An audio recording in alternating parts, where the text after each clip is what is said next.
Callen Sapien, one of my favorite people. Smart man. He now focuses on artificial intelligence. He's from technology background. He's from managed service provider industry, which obviously I'm familiar with, being an ex MSP. He's currently the president of MSP Bots. But we have a great conversation. I opened up with mountain biking. He's a strong advocate and why it's so attractive and what technology has done to that sport, and we break right off into artificial intelligence and where it is now. Is it really AI, or is it, a large language model? Is it a small language model, an LM? And it's a great conversation on where we are with that and what small businesses can do and technology service providers should do with artificial intelligence, and rolls right up into a great conversation about discipline. But he's very engaging, has an incredible background. His kind of motto or his mission is driving a world where technology and humans operate in harmony, and we're all better for it. Thanks for listening. Hi, I'm Joey Pinz. People ask me, how did I lose 130 pounds? The quick answer is always discipline. I started my business, wasn't paying attention to my health, was eating too much, drinking too much sweets.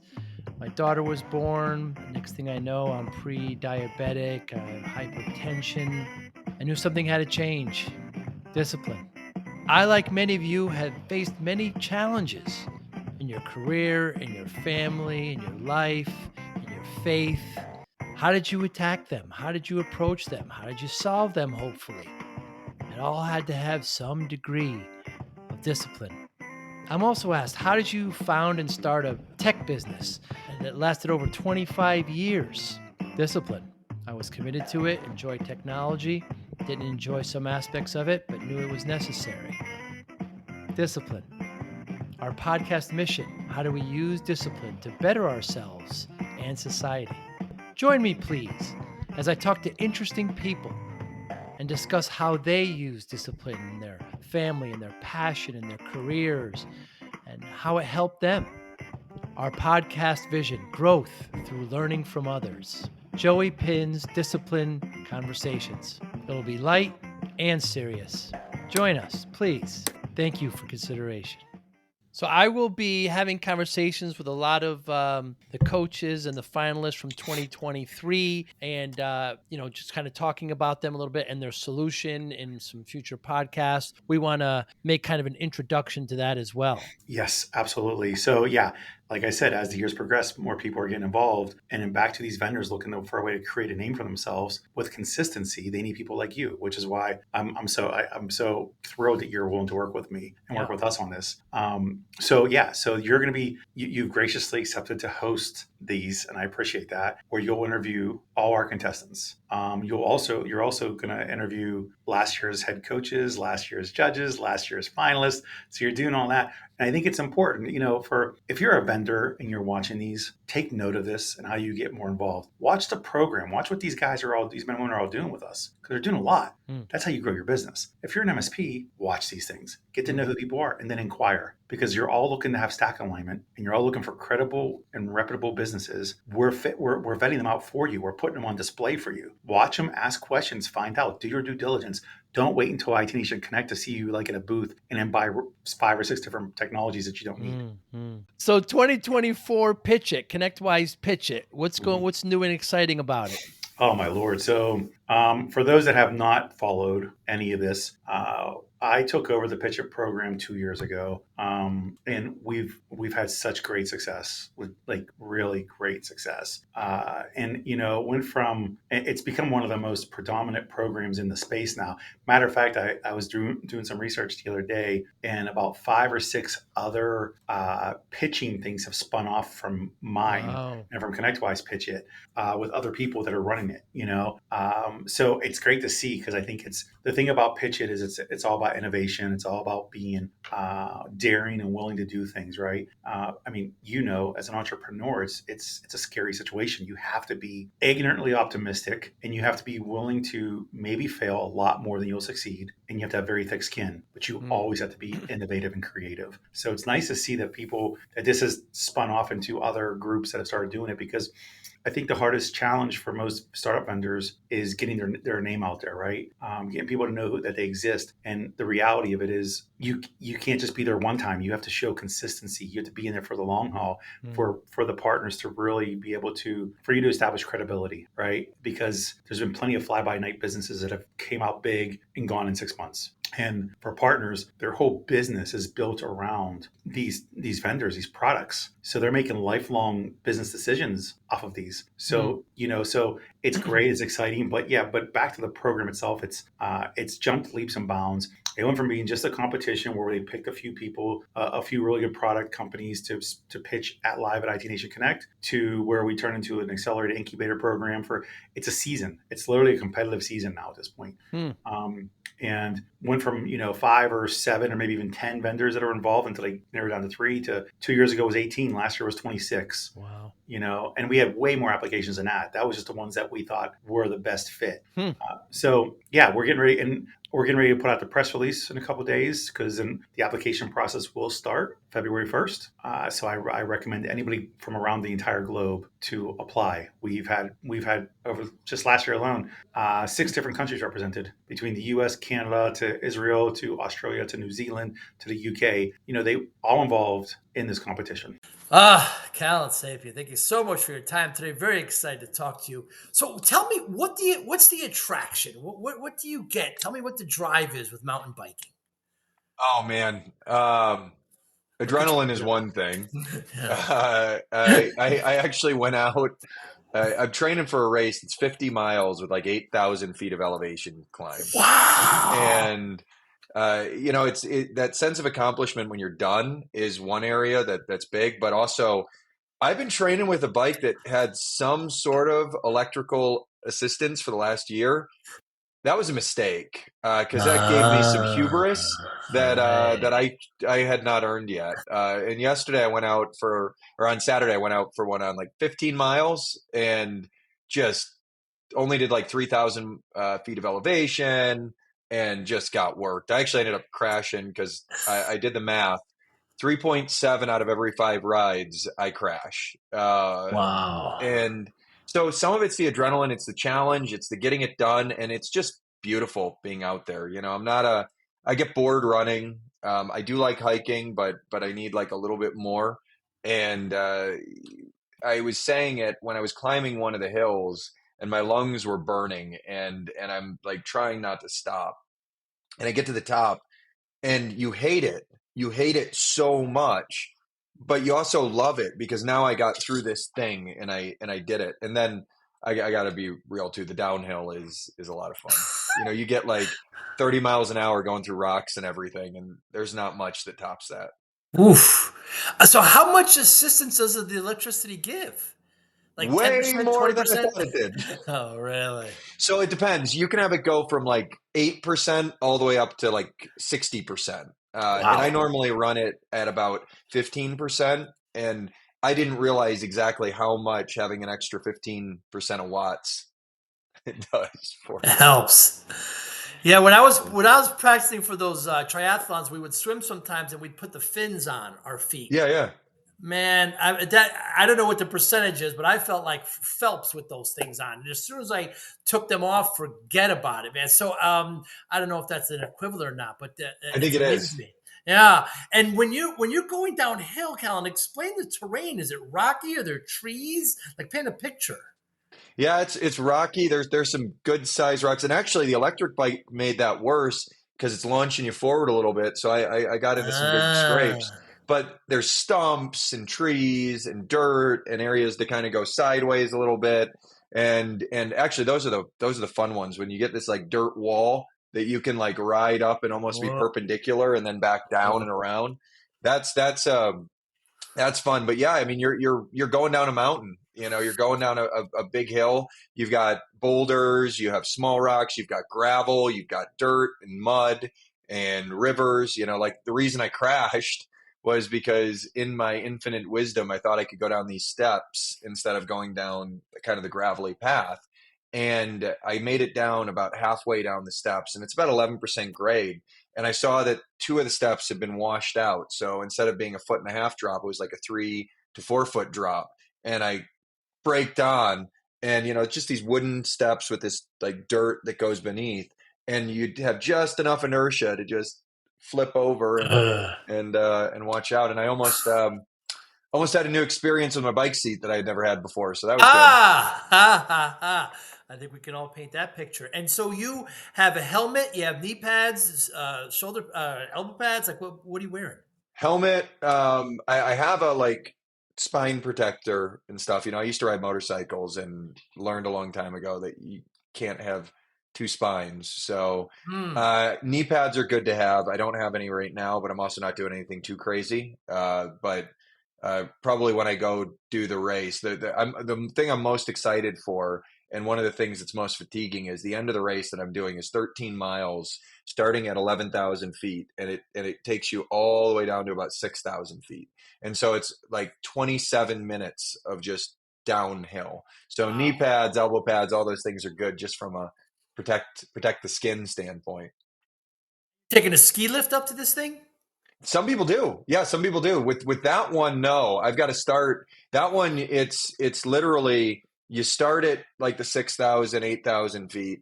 You go up to 12, you come back down, you go up to 11, you come back down, you go up to 10, you come back down, you go up to 12, and then you go all the way back down.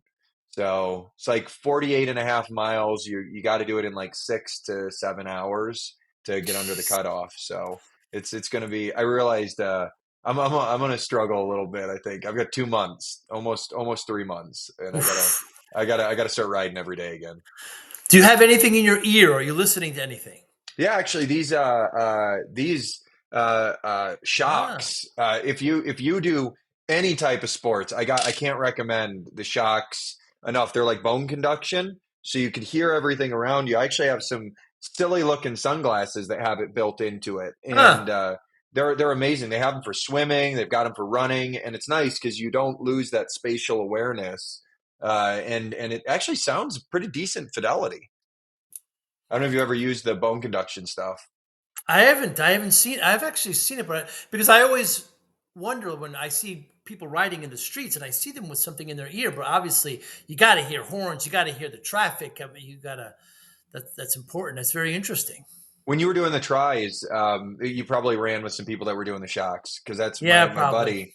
buddy. He uses the shocks just for because he has the water or they load some MP3s. It helps keep you in the right headspace, having that music. And you're with a bunch of people when you're doing this. Normally it's me and one or two other people, but sometimes we get out on bigger rides.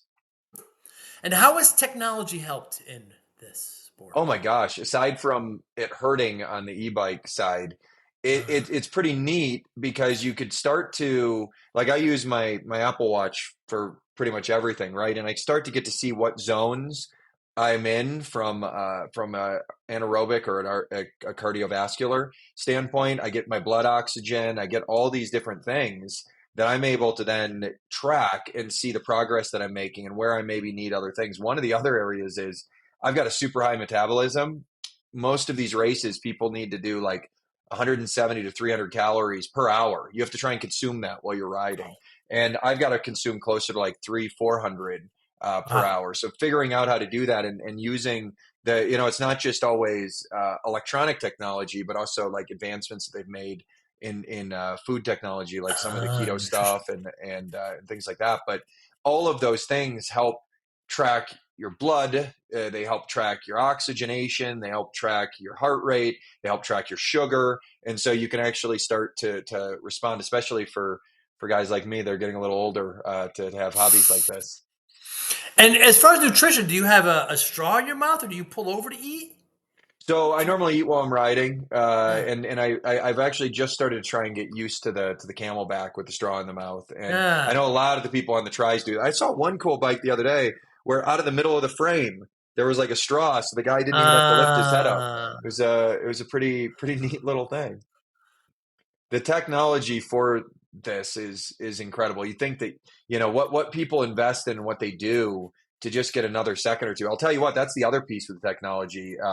I got a like reflector for the back. Like it's this really bright light, and it goes, and it's got radar, and it feeds my bike computer, so I can see when like someone's coming behind me or a car is coming behind me, someone on the trail that might be going a little faster. And it really makes it nice because then you don't look back, because, you know, if you're going 15, 20, 30 miles down a hill, or even up or sideways around a hill, and you look back, you know, that stump, that rock, that thing that was pretty far away comes up pretty quick. So not having to look back and still being able to be safe is a huge thing.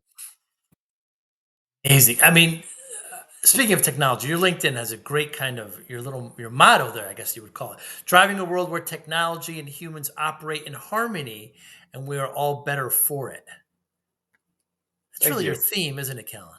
It is. You know, Mission. we worry a lot about, especially November 2022, right, is kind of one of those pivotal moments when OpenAI went general release, and everybody started to use it to update their cover letters and their resumes and everything else, and, you know, get their college essays done.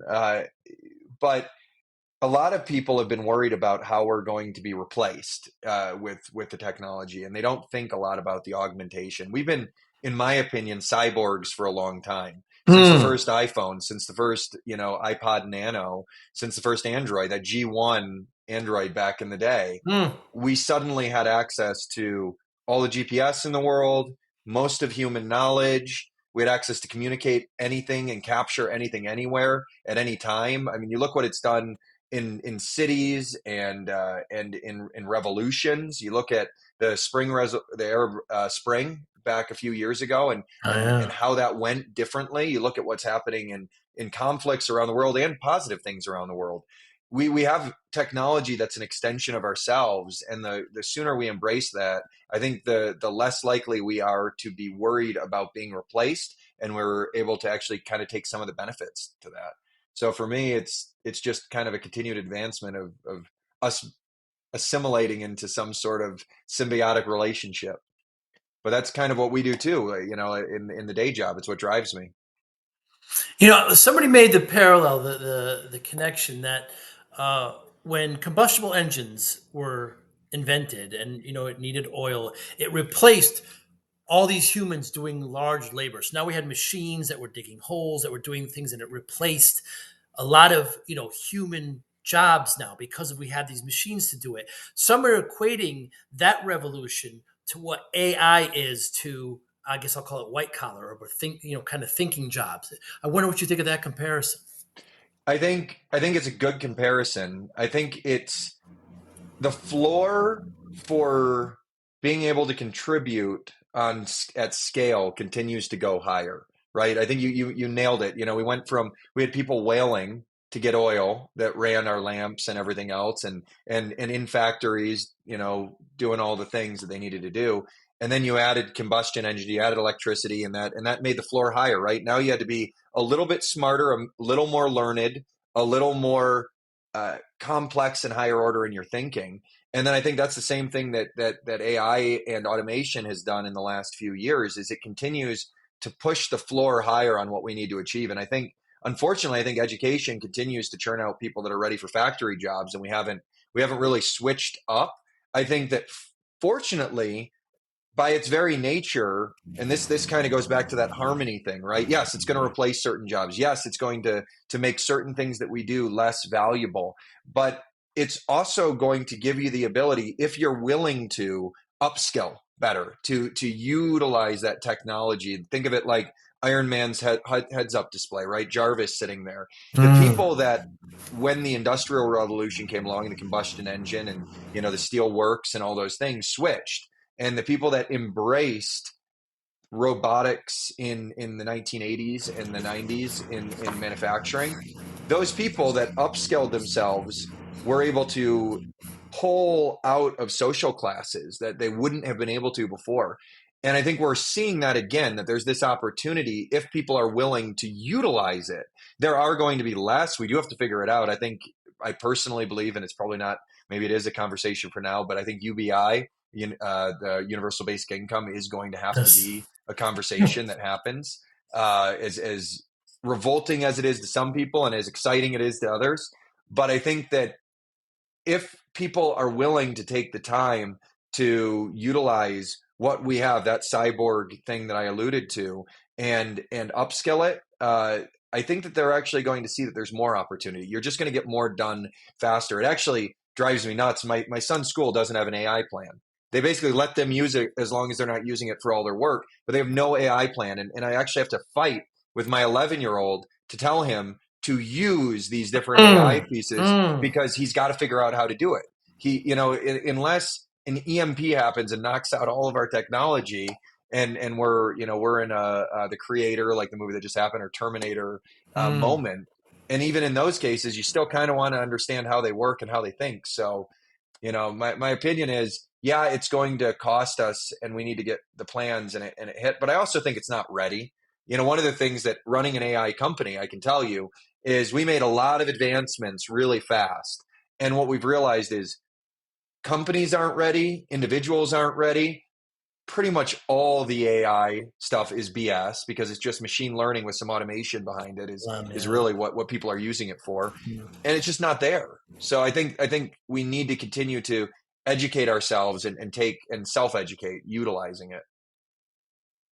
Getting back for a moment on the whole job replacement, I keep on hearing this fear. I mean, when the light bulb came, the whole candle industry, which people will laugh at now, but was very huge at that point. Obviously, it was the only way to source. It completely, changed it. Now those jobs had to shift. The automobile took out the whole horse industry. Everybody was on horse at that time, but it created a lot of different kinds of jobs. Perhaps this is another revolution, but we see this time and time again. We start to see it in some of the stores with the cashier-less lines, and where everybody's worried, not everybody, people worry about the cashiers, and we're seeing some people kind of take that back now. But by the way, my solution there as a tangent, why not put those ex-cashiers in some of the aisles? How many times are you in an aisle and you don't know what you're looking for, and have somebody there to kind of show you around? I walked it around Best Buy for 15 minutes just trying to get someone to open a case. And I kept thinking, like, I could actually probably use AI to reduce the risk of opening the case. But at the same time, it's exactly what you were thinking. They've got one person at a checkout, one self-checkout, and then there's people just wandering around the store randomly. I agree. Just move them over, because customer experience is critical to everything. I go places because of the customer experience. Absolutely. If I knew that a store had one person in every aisle, every two aisles, I would go to that store all the time, because I know it'd be quick and I could ask them questions. And it seems like it's a win-win for everyone. Both of us have a big background in technology service providers, managed service providers, and what should they be? How should they be adopting AI? I think it's. I said it the other day, and it's pretty good. I think technicians are the lifeblood of our industry, right? I mean, they get the stuff done. I'm not. Most people would think that I'm going to advocate to what can we do to make them better, from like get their IT glue, get their documentation in front of them faster, right? So they go solve this, or kick off the workflow to get it done so you don't even have to get with the technician. And that's not where I'm going. I think that technicians are often, not necessarily got the best bedside manner, right? Interesting. They're in a situation where they're great with technology, but they're not always the greatest when they're interacting with the people that are actually paying the bills and the people that are doing these things. And so for me, the number one area that if I was a managed service provider owner today, is I would be using it not for sentiment analysis of my customers, but sentiment analysis of my technicians. And I'm not seeing people deploy it that way. And I keep talking to people about it. It's really easy to flip the script and say, hey, this person was angry. This person had these issues. They should not be abusive to you in any way. However, the way that you, as the provider of the services, deliver the messaging, the service, all of those things matters. And it's the difference, you just mentioned it, where you would go to the store if there were helpful people on every aisle. You would not go to the store if there were rude people on every aisle. A lot of the people in our industry tend to be like the smartest people in the room. So I would be using, if I was in that seat, using the AI to make sure that I was providing the best customer experience and helping train my customer or my technicians with things like Team GPS, reinforce the good behaviors, right? Crew who get those good behaviors, those great interactions, and tracking that and reminding them. It's actually like one of the number one things used in our app are just reminders to stop errors, right? You didn't enter time, you didn't respond to this customer, you didn't do these things, and it's just reminding them that this engagement and in this interaction could have went in a slightly better way, and over time it trains them to operate in a different way. So that's, I would use it that way, and then I would use it to extend capacity and capability, just like we did with RMM, right? Before you had RMM, you could probably tap out at maybe 100 customers with 5-10 technicians if you were really, really good. 100 customers and 1,000 seats. And we saw that across and across. And then RMM comes and you have a 7-person company running 4,000 endpoints, fairly seamlessly when it's deployed correctly. I would be looking at those two things. How do I better the customer experience, and how do I add some extendability into my technicians' time to get more done faster, which will then enhance the customer experience. Yeah, it's fascinating. Remote measuring and monitoring, of course, RMM, and I never even considered that. Will AI help increase that? That's very interesting, because with RMM, that was so when I had my managed service provider practice, our RMM changed the way we did business. Obviously, I wonder. Right. So that's very interesting how it can augment RMM. That's start seeing trends and start making predictions. Will it be self healing, you think, eventually? I think you do get to the point where it's self-healing. I think right now we're still, one of the biggest problems we're seeing with the adoption of both automation and AI, and AI at this point isn't thinking, so it really is just Right. automation with some intelligence behind it. It's more intelligent automation versus artificial intelligence. But one of the things that we're seeing is poor processes and a lack of reinforcement of those processes. So the things like complete workflow replacement or self-healing and things like that, people struggle to adopt because contextual issues, because the process isn't good. AI can help fix those processes and then also make sure the right thing's being employed. One of the areas where I know a lot of people are trying right now is to get the human out of the process to speed it up. We actually recommend that you keep the human there until, you do something, you want to automate something, you want to apply AI to it, you should probably do it 1,000 times. And then when you get the result you expect 997 times, turn it on. That's when the self-healing kicks in. Once you get to the point where you can be confident that out of 1,000 times, within a margin of error, this thing's going to happen the same way, that's what I look at. Interesting you said that. You said automation that's intelligent.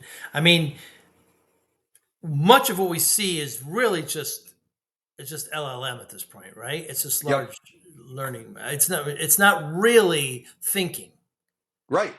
It's machine learning just at a larger scale with a greater data set. And actually, what's funny is for industries like ours, the SLMs, the small language models, are probably Ah, actually going to have the bigger impact because they are able to be trained at that micro level versus the macro level. You see it with OpenAI, right?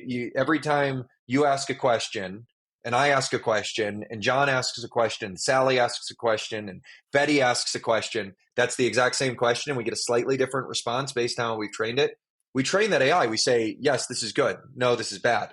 If we get the same response off that same large language model, and we both hit up, or one of us hits up and one of it hits down, now we're starting to spread out and actually water down the effectiveness of this LLM. The SLM, which is going to be more at the company level or the industry level, is really where we believe that we'll see a greater impact. And that's where you actually will see jobs starting to struggle, because that's when you're starting to talk about specialties. Right now, AI and generative AI in particular, LLMs, are wonderful generalists. They're not great specialists, right? We're seeing that rise in legal and other areas where there's clear things. But then you add RAG on top of that, retrieval augmented generation with an SLM, and you're kind of starting to cook with gas. And the dirty little, issue behind all this, by the way, Callen, is power, right? Who told me, or I read it?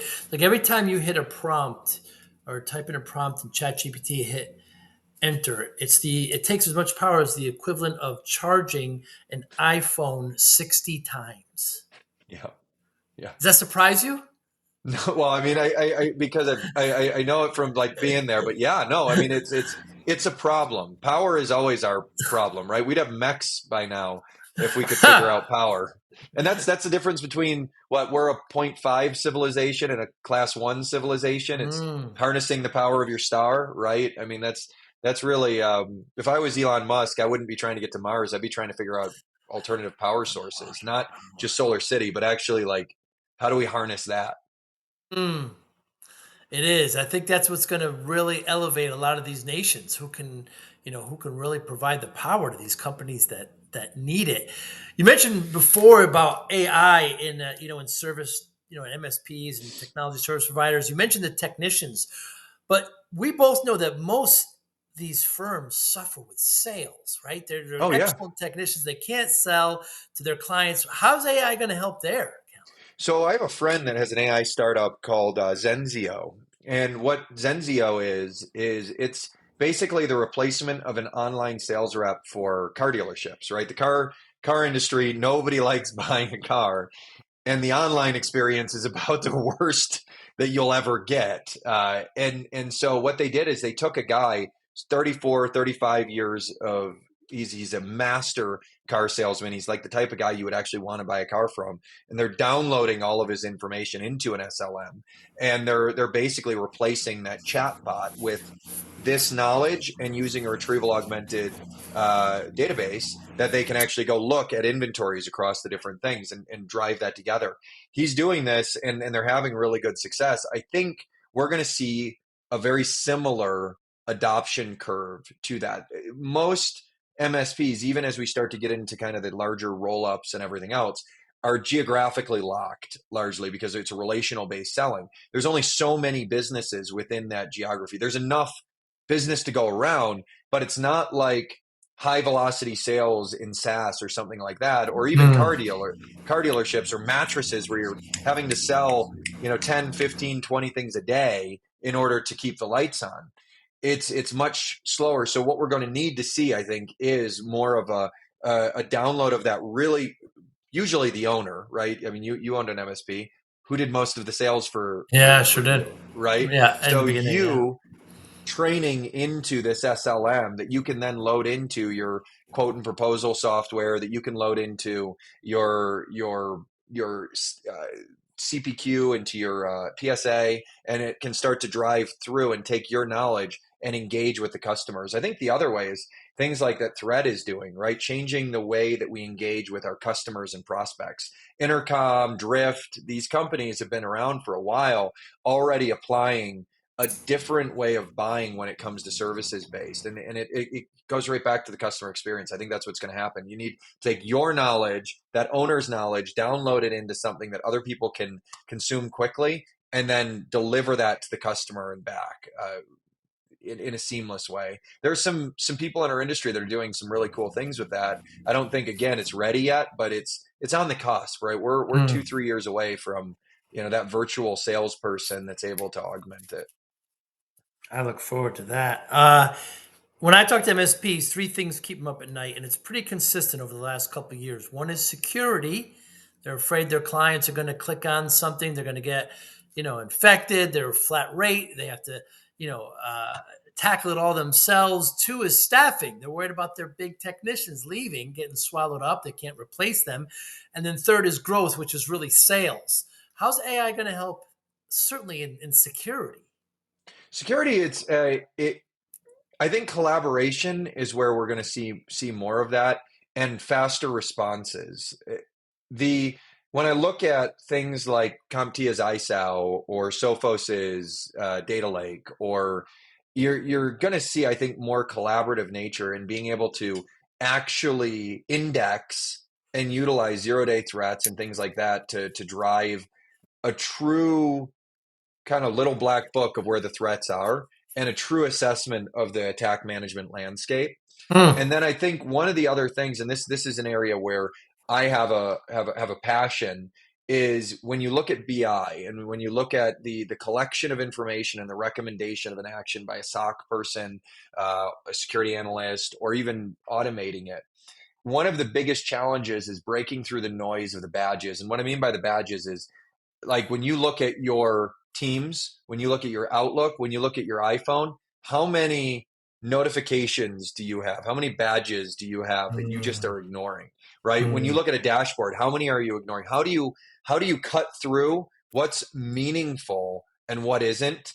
And I think being able to index all that data and put it into a black book that the AI or a human can do, and then being able to collect what's happening in real time from those alerts, and then breaking through that fatigue that we have from those badges and dropping it right into Slack, right into Teams, text messaging you that this is the type of threat that's going on right now, and this is the action that we should take, and then being able to take that action is exactly what we'll see in the nearer term. And we're starting to see it. Before I left Sophos, when we were deploying Sophos Factory Refactor, we were starting to use response actions based on that. We would take this collection of the data, put it into the incident response piece, present a SOC analyst with what they should do, and then give them options to do that from a single command. And that's the type of thing that AI can do much faster, though at a power cost, like you said, and at a cost. That's fascinating where that's going. It's really fascinating where that is heading right now. So you took over as CEO at MSP Bots. Tell me about MSP Bots. When I first knew them, it was pretty much a dashboarding kind of system, but it's heavily evolved. So I'm technically president now. Daniel's still the CEO, the founder, and that's no worries. But that's why he brought me on. He said I don't want to be CEO, and that's I think that's what I was telling you. I don't want to be CEO. I want to focus on building cool stuff and delivering and solving problems. I took over largely because I really care about the industry, and I saw the problem that was stagnantly not being solved. When it was first started, MSP Bots was just that, bots that reminded people of tasks. Daniel was also CEO, founder of an MSP, and he was really frustrated with people not entering time. He was really frustrated with there being no next steps. He was really frustrated with having to spend almost all of his time, or his service manager's time, chasing people for engagement with the customers or repeated mistakes. Right. So he had these bots that he created that did it for him. Right. They took away about 30% of the service manager time, 80% of the dispatcher's time, but he had nothing to trigger it. And so I know you built an amazing dashboarding solution. He went to who was the leader at the time, a company that I think people would know without me naming, and tried to get triggers for his bots. And this is back in 2019 and 2020, and they didn't want like an external API to trigger anything.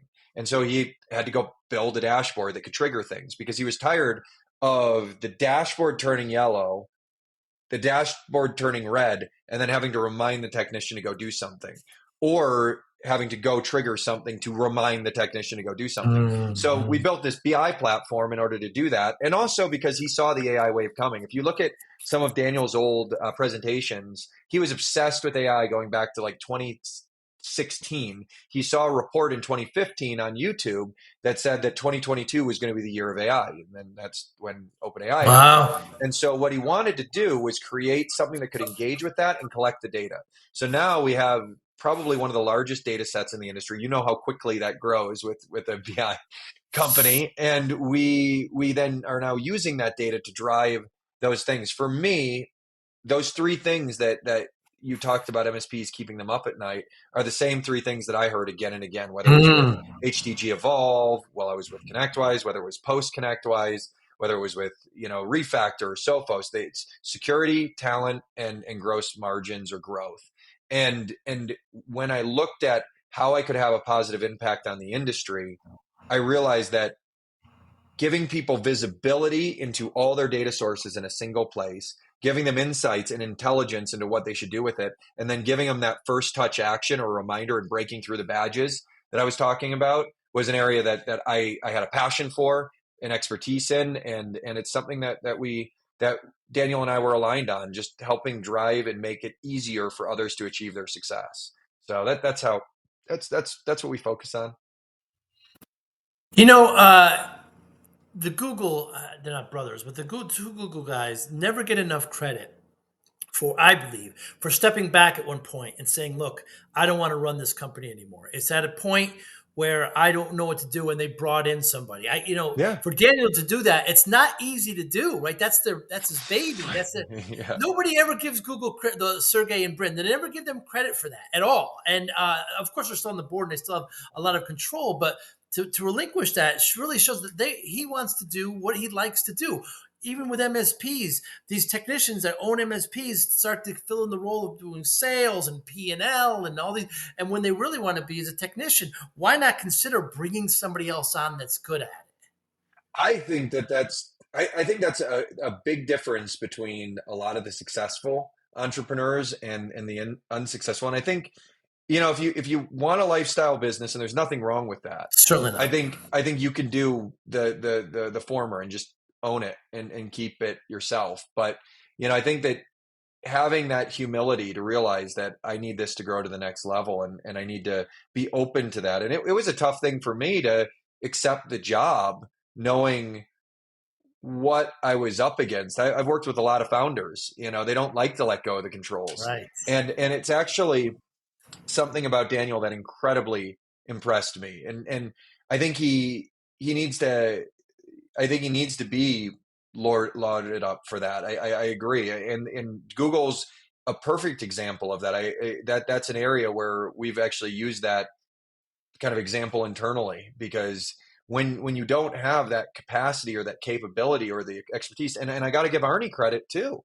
Like, Yeah. Arnie, years ago when we were looking at what was next for the company, he said those exact words, like, this is out of my wheelhouse. This is past where I like to build.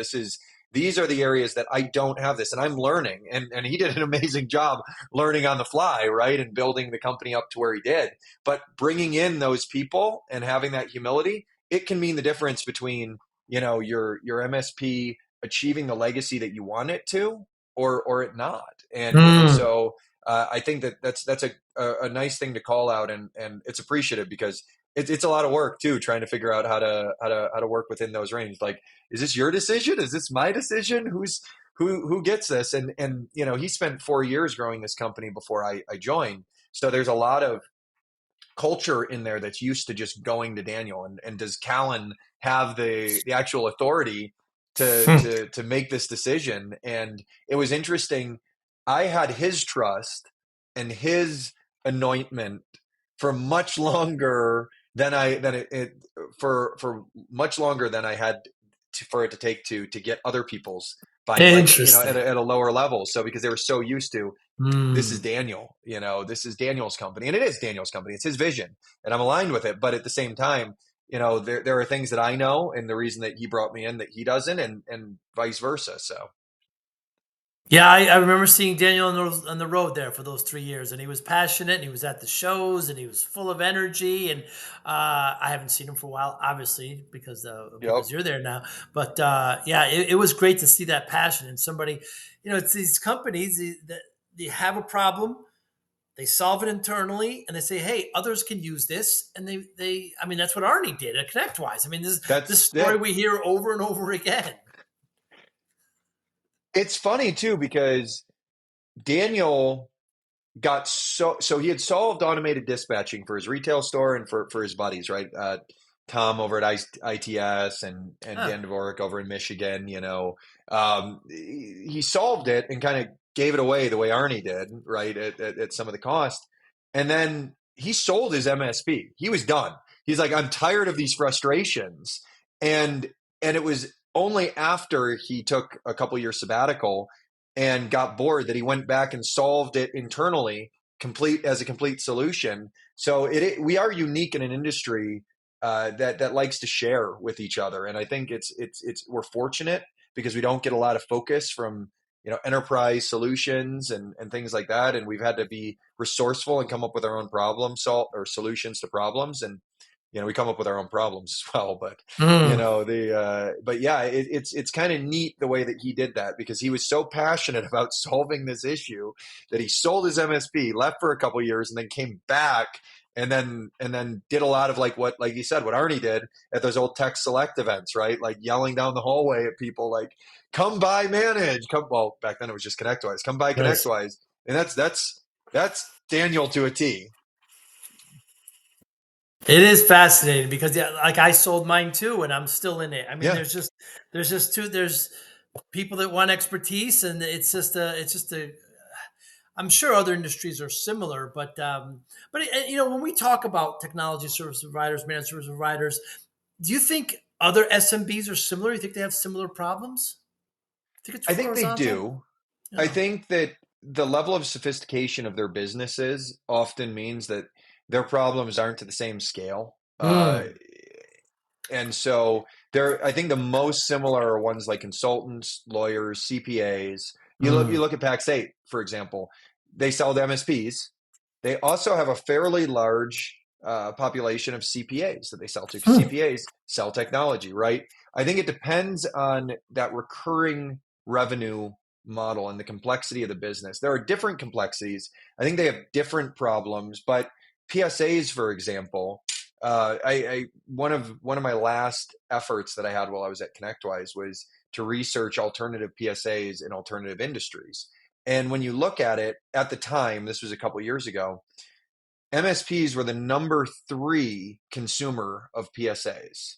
Mm. Number 1 was construction companies. Number 2 was CPAs. Number 3 was MSPs, and just behind them were lawyers. It's really interesting when we think about the fact that there are 2, maybe 3 PSAs that dominate our industry. Mm. And when you actually go and look and type professional services automation tool into Google or anywhere else, there are dozens and tens and hundreds that come up Mm. because they're Mm. industry specific. So very similar problems across, yes, but I think it just depends on the complexity of the business. There are some that are similar to our state, but most of them are much more goods and transactional based versus service and delivery based. They don't have to worry about the reputation, or they don't have to worry about the relationship as much as they have to worry about the reputation of selling something, I think. What is the next generation for PSAs? Oh man. How will AI influence that? That's one that I've been pondering a lot. And I think for me, the PSAs, when I sold ConnectWise Manage, a lot of people focused on ticketing, a lot of people focused on ITSM, a lot of people focused in those areas largely. I almost exclusively focused on billing, because I realized very quickly that MSPs started as technicians largely. The business side was challenging. They were spending a lot of money on getting the billing out the door, right? And that was an area where the ROI was almost instantaneous. Billing is something that I think is becoming somewhat simplified as we move to a more SaaS and recurring basis. So I don't think it's a new generation of billing necessarily. I think that the flexibility that exists in those models. The sales and the CRM side can be handled masterfully by a bunch of solutions out there. So I don't think it's there, but I do think it's probably in the ticketing and the service delivery side. And the reason for that is ticketing has maintained and been the same thing for 40 years. Mm. It's that you open this thing and you go, and it's basically just a system of record. But the way that end users engage with their providers nowadays is so completely different. The way that we communicate, it's global. There's a repository of, you mentioned self-healing earlier. There's so many self-help things that they can do. There's knowledge bases. There's things that can drive not just a better customer experience, but better customer outcomes depending on how service is delivered. I think the next generation of PSAs has to focus around how service is delivered at scale with customers, especially when you look at groups like Evergreen, Thrive, Integris, New Charter, right? Who have to figure out how to handle hundreds of thousands of tickets in a very personal way every month. And so I think that if the new PSAs are not thinking about how to do that at scale, it's a problem. I'll give you an example of that. One of the PSA vendors has rate limits on API calls. If I use MSP bots, Pia or Roost, some other communication angle, if I use Pax8 for billing or another distributor for billing, if I use something for my payment processing, and it's all hitting the API every day, and I'm now exceeding roughly 10,000 API calls in a day, which is not hard to do when you think about the RMM hitting it, when you think about all these things hitting it. They will actually shut down your ability to do API calls. And that's one of the big three. That's one of the big vendors, right? And so if I am not thinking about that scale in the service delivery and the interconnection of all the different points and being the Zapier essentially of the 40 solutions or so that MSPs need to use, then I am not going to meet the needs of the future MSPs. Wow. It's like an API tax. Yeah. I didn't know they did that. I didn't know they capped it out. And Yeah, they won't start charging you. They'll just stop. They don't charge. They just stop. And we actually lost a customer over it because they had built so many bots and built so many automations that they were just crushing that API. Wow. And so they shut them off. And so all their other integrations were failing. And so you've got this, business management console, right? It's your business operating system, your PSA. And suddenly it just doesn't work. So that backup from Backup Radar or that backup from a Cronus or whoever it is that you have integrated in for the alert, or that RMM finds an alert, a critical disk failing and no tickets being opened in that system because they were using automation like all of the vendors are preaching to use automation. Wow. Yeah. Wow, that's horrible. Wow. Yeah, we got to scale up this industry quick. We really do. That's the saddest part of this conversation right there. That's backwards thinking right there. And so building a Steelman, the reason why they're doing it is because why? Why would they do that? You mentioned the cost of hitting asking a question in ChatGPT. They're hosted in cloud infrastructure now, right? And so if they have to increase their limit, then they're going to have to spin up new VMs, or if they're serverless, they're going to have to, expand that MongoDB, whatever it is, it's going to cost them more and they can't technically charge for it. It makes me wonder about, did they take these things into account on some of the new platforms that are starting to launch, right? Because we're seeing it as a data aggregator and as an automation company, we are probably, we're not a huge company yet, right? We have several hundred customers, a couple thousand free customers when you add it all together.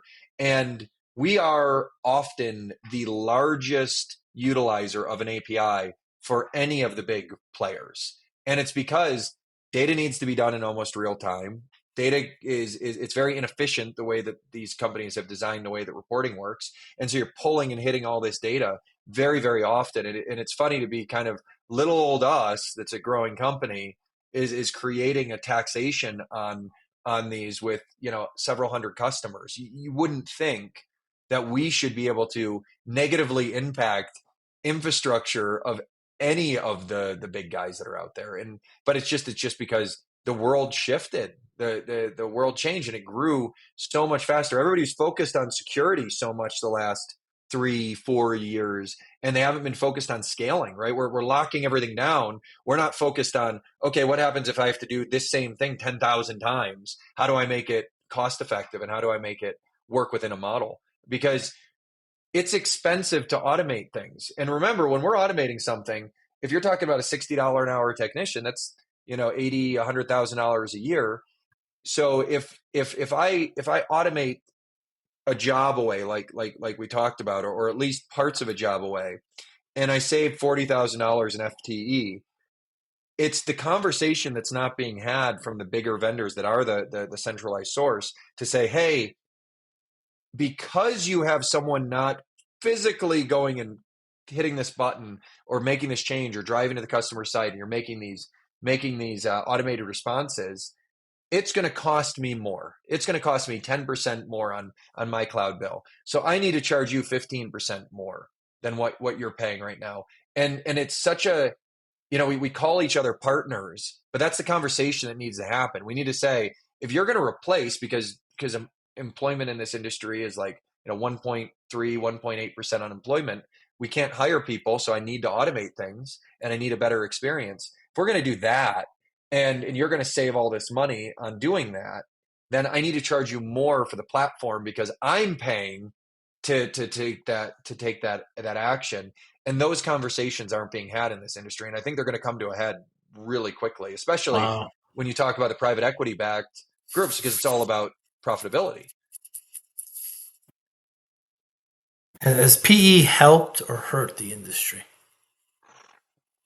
I think it's both. I think that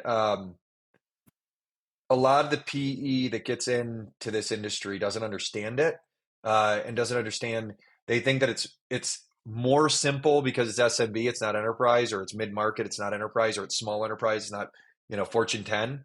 And so they think that the way that things are delivered and the way that processes are created or executed is easier, and it's not. It's actually, I think, I've worked in both, more complex in many ways, because maybe the systems are not as complex as a Raytheon is going to use, but trying to manage 200 smaller systems that don't have the capacity or the capabilities is actually really hard to do. And trying to reach 80,000 MSPs, as a private equity backer is hard to do and meet the needs of everybody. So I think that, the part that has hurt is the lack of understanding of the amount of resources that it takes to successfully deliver solutions to people to make them successful.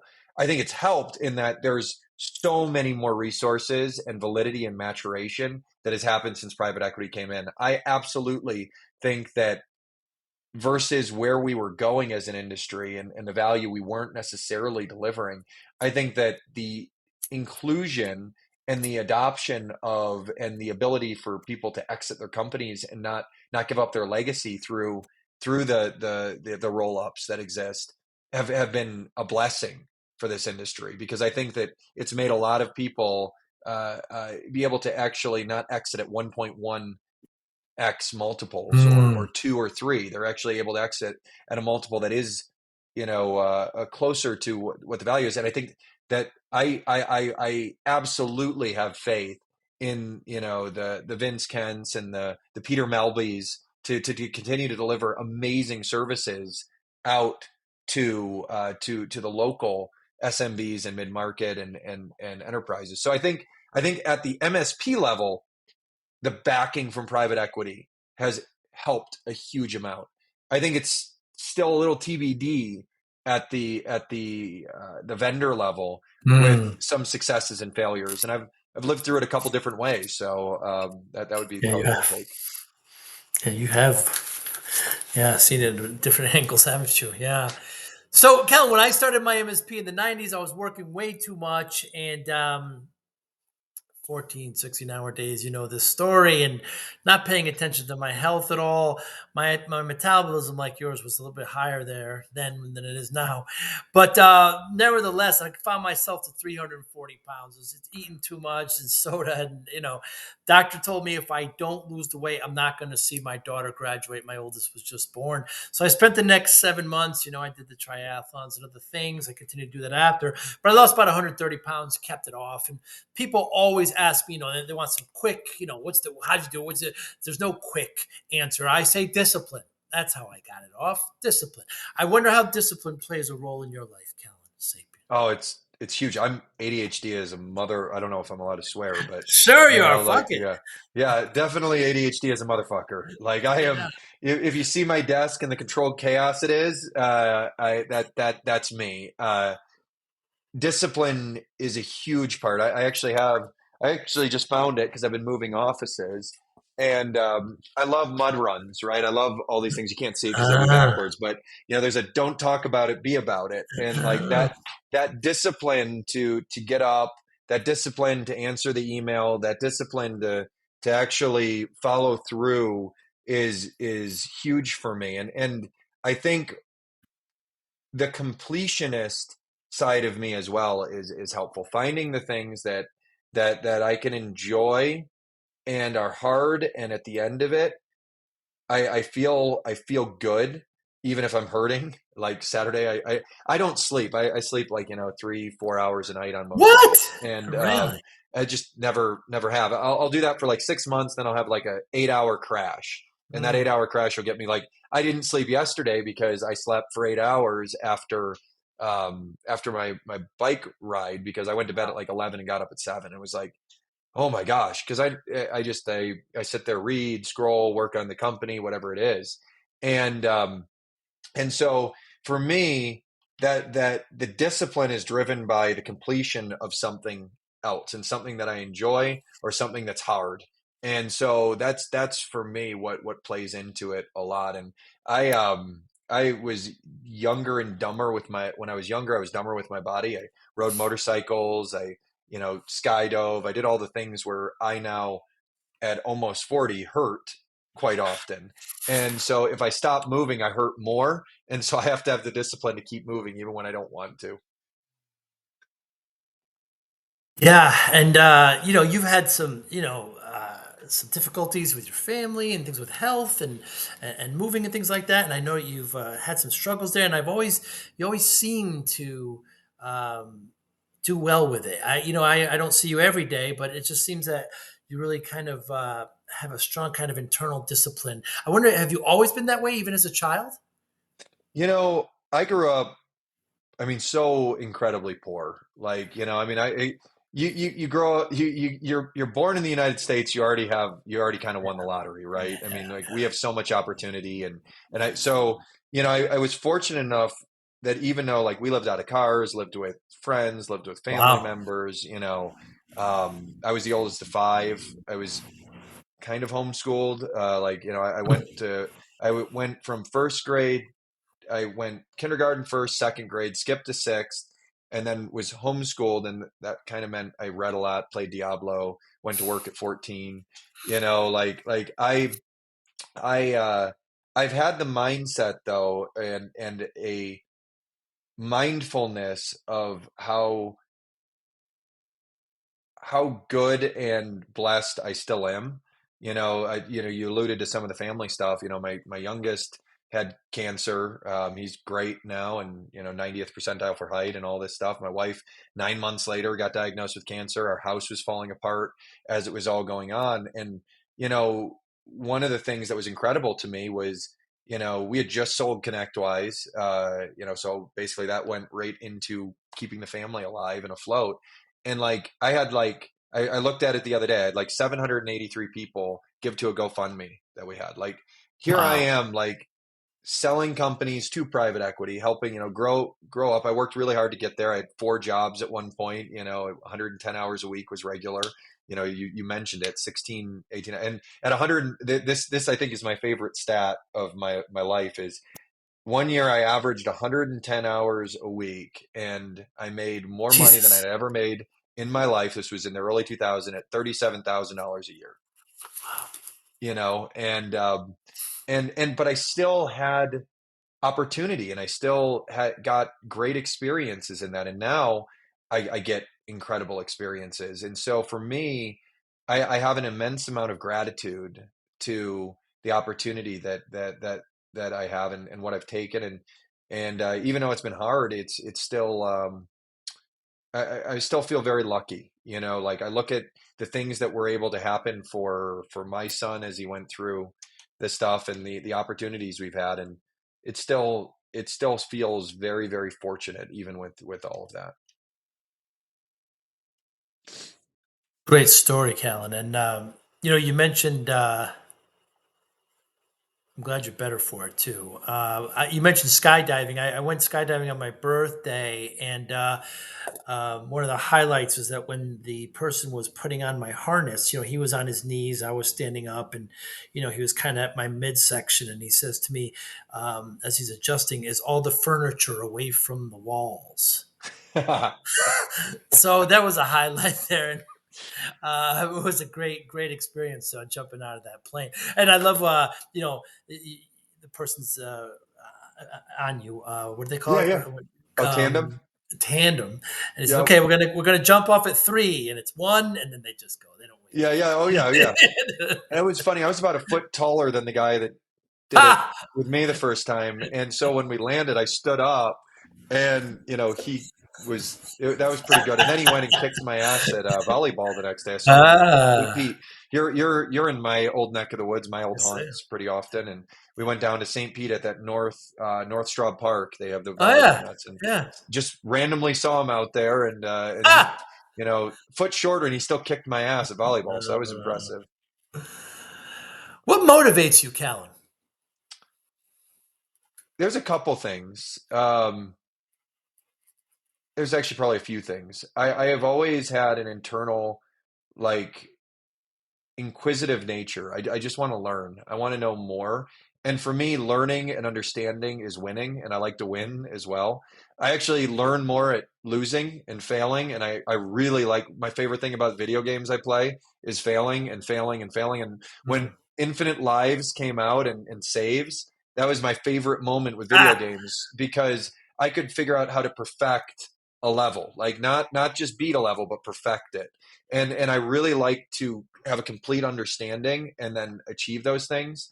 And now my biggest motivation is honestly putting myself or my kids in a position to where they don't have to have the struggles that I had. I want Mm. them to experience some struggle. I mean, not like my oldest did, but I want them to have an appreciation for what's there. I'm not going to hand them everything, but I also don't want them ever to worry about where their next meal comes from. I don't want them to worry that, Mm. they have to choose a different career path just because, life will end up too hard.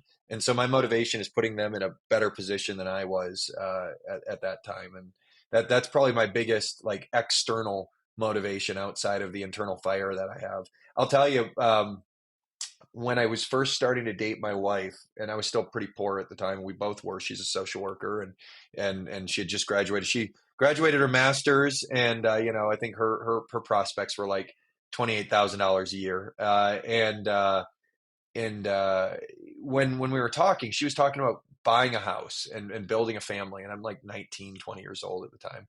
And she said something about that, and like in my own head, I was like so locked into the culture of poverty that I said to her, I was like, "What do you mean we're poor? We're always going to be poor. I'm working, 90 hours a week at 3 jobs. Like how do we get out of this? You don't get out of it." And kind of the look of revulsion and horror that she had Mm. on her Mm. face, I'll never forget it, and it's incredibly motivating for me because I just remember the way that she looked at me she had this hope and had these dreams of a future, and instead, like, I was so stuck in there, and I don't ever want my kids to have that feeling. I don't want to have that feeling, and I don't think I ever will. It ignited a fire in me, and I don't think, and I definitely don't want them to have that. So that's my biggest motivating point. So, given that, how do you measure success? Keeping moving and keeping going. Mm. Like, there's going to be mistakes, there's going to be failures.